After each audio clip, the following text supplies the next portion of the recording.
Hello! Welcome back to the lab. I'm Frost, and today we're gonna be talking about another anomaly that's being housed by the SCP Foundation.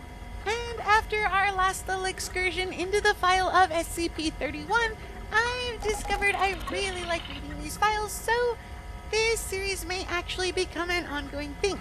Also, somebody asked about the censoring measures that were in the last video, so I figured I would try to explain why those happen. You see, while these files are publicly available, they're not uncensored, and a lot of the information is gonna be redacted. So whenever you see me go gray or hear a weird tone, that's just the censors doing their thing. But, anyways, today we're going to be talking about a Euclid class anomaly designated SCP-093. And I'll admit, this is actually one of the ones that makes me really happy that the facility that I'm interning at doesn't actually house any anomalies. But we're gonna be starting with special containment procedures first, and I can already see that there's a note as the first sentence that says, "See testing document SCP-093-T1 for outline of testing conditions." Which means this one has some special testing conditions, and that's always sort of a bad thing to see. But anyways, SCP-093 must remain on a mirror at all times and under video surveillance. Admittance into the area of SCP-093's containment must be authorized only with proper video recording and subject retrieval procedures in place. Any attempt to use SCP-093 outside of an approved test will be dealt with severely, up to and including termination. And this is where I have to stop and point out that when you're working at the SCP Foundation, termination doesn't necessarily mean you get fired. It actually means they kill you dead. Bullet to brain, DED, dead. So once again, I'm really happy that the facility that I'm at doesn't actually house any anomalies.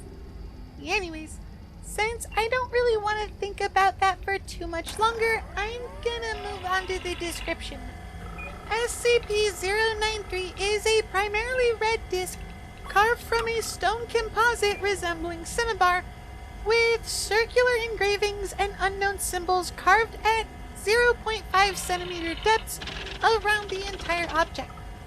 Deeper cuts are present on SCP-093 with a depth of 1 to 1.5 centimeters. SCP-093 is 7.62 centimeters in diameter and fits comfortably into most palms without abrasion. SCP-093 will change hue when held by a living individual. The colors taken by SCP-093 are still being researched to establish a link. Current belief holds that the change depends on regrets carried by the holder. If SCP-093 is removed from a mirror and not held by a person, it will seek out the nearest mirror-like surface. SCP-093 has been observed to travel in the largest possible circle while rolling, building up phenomenal speed. The mechanism of this acceleration is currently unknown. If an obstacle is between SCP-093 and the nearest mirror-like surface, it will use this momentum to punch through the obstacle and continue on its course at this speed. It will only stop when a mirror-like surface is contacted. Despite the tremendous impact velocity, no damage will be dealt to SCP-093 or the mirror. Additional notes. No records exist to clarify the nature of SCP-093's discovery or presence in the Foundation.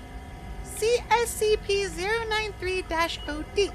Since no records exist explaining SCP-093's method of containment, a test procedure was initiated to establish why mirrors must be used to contain it. The results of SCP-093-T1 led to the discovery of living beings holding SCP-093 being able to move through mirrors, and the series of tests in SCP-093-T2 to ascertain the destination reached through this travel. You guys are probably wondering what's so creepy about a little stone coin that just really wants to be on a mirror. Well, you know how I said that whenever there's an obstacle in between it and a reflective surface, it just sort of punches through it? Yeah, that includes bone, soft tissue, and even metal.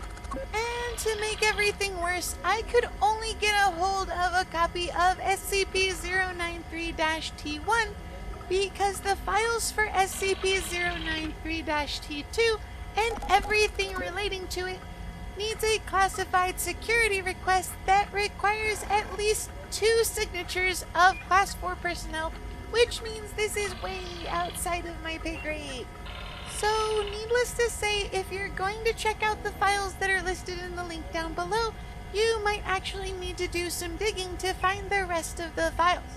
But with that said, I do have a copy of the containment test, so I do kind of want to read this one off to you guys. So, testing of SCP-093 against conditions set forth for existing containment procedures to assess viability of continuing such containment, beginning with changing the type of mirror used as a position of rest.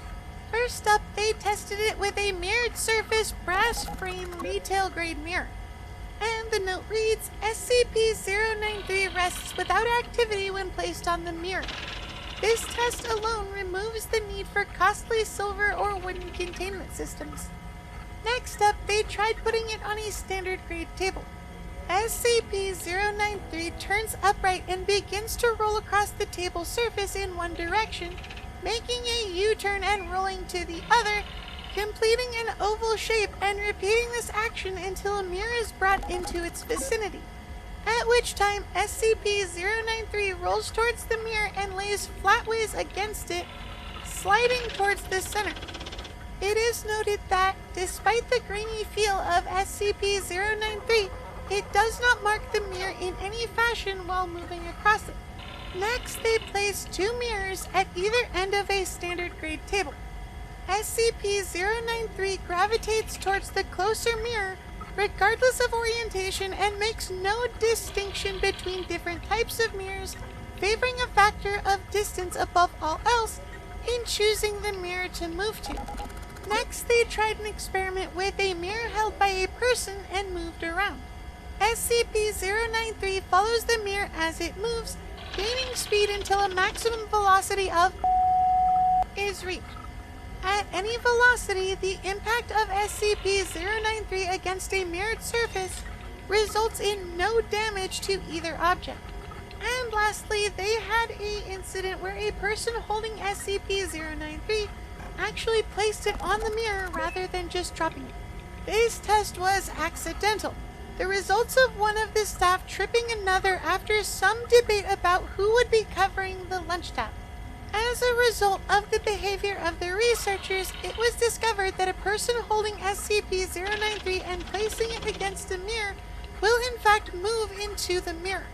After that, there's an addendum essentially saying that the containment testing is discontinued, and it gets weirder from there. And oh yeah, remember how I said this thing changes colors depending on something to do with the person holding it? Yeah, that had something to do with the next phase of testing. But sadly, that's all I can say, so that's gonna be it for this episode. I hope you guys enjoyed learning about this anomaly, and if you want to let me know what you think, leave a comment down below. I love reading your guys' comments. But until next time, just remember, secure, contain, protect. Bye! Oh yeah, I want to show our patrons some love too because they're awesome. Their contributions help us to afford all the neat stuff we use to record. So thank you. And if you want to become a patron too, you can click the link down in the description. You'd really be helping the channel out, and you'd get a couple nifty goodies too. Anyways, if you made it this far in the video, then yay, you're amazing. By the way, subscribe. Please don't make a foxy beg.